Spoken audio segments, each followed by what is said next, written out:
Tom Swarbrick here on LBC.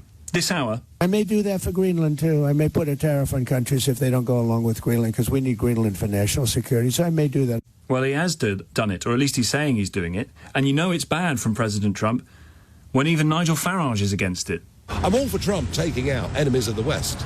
Maduro, the Iranian regime. But if he falls out with his own allies and leaves America isolated, that would be a very bad place to be. So I'm worried about it. I'm concerned about it. I've always been a supporter of the president since way before he got elected first time.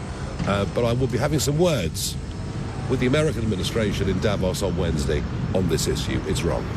It's been confirmed by the Prime Minister of Norway that Trump did indeed suggest that this whole Greenland annexing thing is in fact retribution for not receiving the Nobel Peace Prize, and means that Trump no longer needs to think of peace.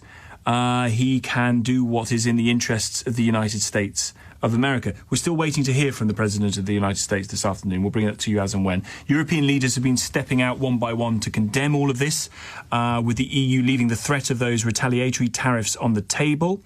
But the ones that are coming in, we will see on the 1st of February 10% added, and then potentially from June 25%. Starmer has been, I think, doing the best he can, saying a trade war is in no one's interests and that all of this can be solved with some pragmatism. Here's hoping. But what is going to happen here? I don't know that we'll get to 25%. That seems to be quite a long way off and would be catastrophic, and would have to, I think, result in the EU taking retaliatory measures, which would be bad for everybody, and I don't think Trump wants that either. But I think he will do 10, because I'm not sure that Europe can move far enough to what he wants, having said rightly what we have said about Greenland being sovereign. Trump wants to buy it. Do you think the rest of the EU would put such pressure on Greenland to sell it? How is this going to end? Simon Marks is LBC's Washington correspondent. What are we hearing from the President this afternoon, Simon? Hi.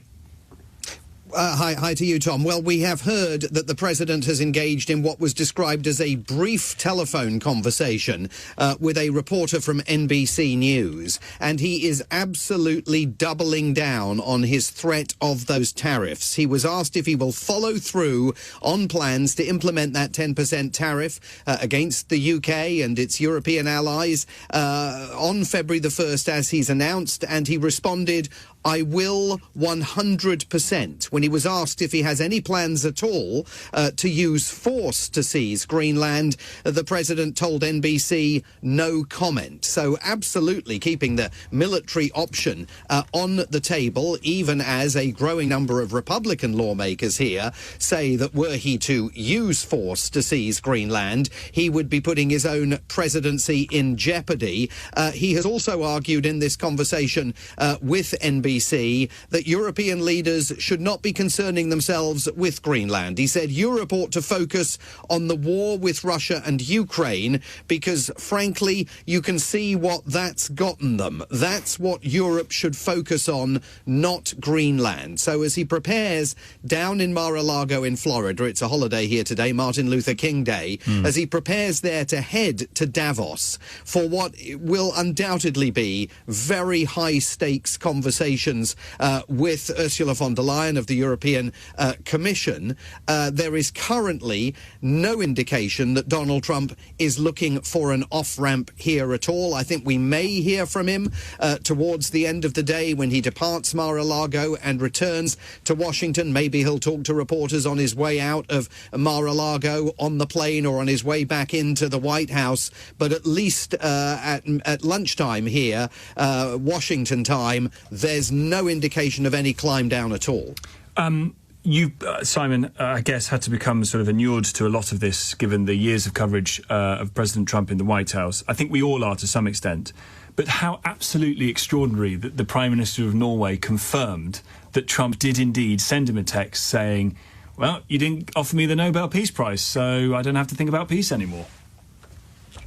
Indeed. And what's so interesting about that is that Trump's message was a response to a message that he had received from the leaders of Norway and Finland jointly, who were simply getting in touch with him to see if he would agree to a telephone call so that the process of de-escalation could begin. And the response was that crazily worded message, falsely blaming the government of Norway, which of course has nothing to do whatsoever with the Nobel Peace Prize, for failing to give him one. I mean, I think that we are, I know the Prime Minister thinks that calm discussions are going to be possible to defuse this row. I think we're sailing into ever more dangerous waters here. I got a text message from a former administration official who wrote to me just a few minutes ago, his ego has completely taken over.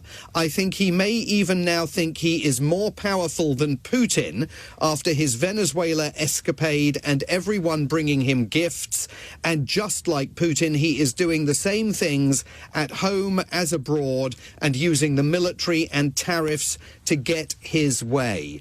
So there is a view among seasoned observers here in Washington, D.C., that things feel very different as we continue through this first month of the year and we prepare to mark the end of only the first year of Donald Trump's second term in the White House. Simon, really appreciate it. Thank you very much indeed. Simon Marks is LBC's Washington correspondent.